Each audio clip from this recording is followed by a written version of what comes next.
તો આજે ગયા હળવદ ને અમારા ખુમણભાઈએ ઘોડો કર્યો 150. તો હાલો મિત્રો, સ્વાગત છે તમારું આપણા મિની બ્લોગમાં. નહીં ધોઈને થઈ ગયા તૈયાર ને મુન્નાભાઈ અત્યારની પોરમાં નકશી કામ કરતા લાગે છે.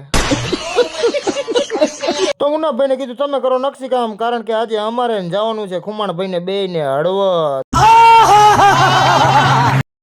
તો એટલી જ વારમાં આવી ગયા ખુમાનભાઈને હું ખુમાનભાઈ બે ઉપડી ગયા હળવદ બાજુ. આપણો ઘોડો 180 ની સ્પીડમાં મૂકીને ના થોડોક જ આગળ રહેલા તો ખુમણભાઈ કે ભાઈ મને તે ઘોડો 180 કરવા દો. મેં કહ્યું લો તમે તારે 180 કરી નાખો ઘોડો. પછી તો ખુમણભાઈ હળવદ વાળા હાઈવે માથે શું બાકા જીકી બોલાયો.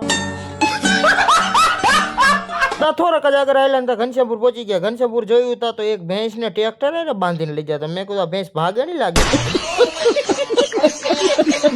એટલી જ વારમાં આપણે પહોંચી ગયા આપણા ખાસ પરમ મિત્ર એવા કે ગાંડા નવા ને દુકાનમાં જઈને જોયું તો નયનભાઈ તો જ્યારે હોય ત્યારે મોબાઈલમાં જ મતતા હોય યાર.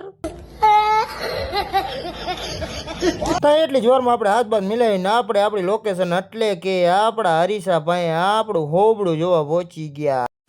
તો નયનભાઈ દુકાનેથી આપણે બધી વસ્તુ લઈને કમ્પ્લીટ થઈ ગયા. બીજી ખરીદી કરવાની હતી ખુમાનભાઈ કરી દીધી. હવે ખુમાનભાઈ કે હવે લાગીએ પેટમાં ભૂખ ને હવે મારો ભાઈ લઈ ગયા ખાવા. તો એટલી જ વારમાં આપણે પિઝા ખાવા પહોંચી ગયા. ખુમાનભાઈ કે મને આવું ન ભાવે લે. તો આપણે તો પિઝાના ડાટા કાઢી નાખ્યા. હવે ખુમાનભાઈ પાણીપુરીના ડાટા કાઢે. તો પછી આવતા રહ્યા આપણે ઘરે. અને જો આપણો મિની બ્લોગ પસંદ આવ્યો તો લાઈક ફોલો અને શેર જરૂર કરી જ નાખજો ભૂલ્યા વિના.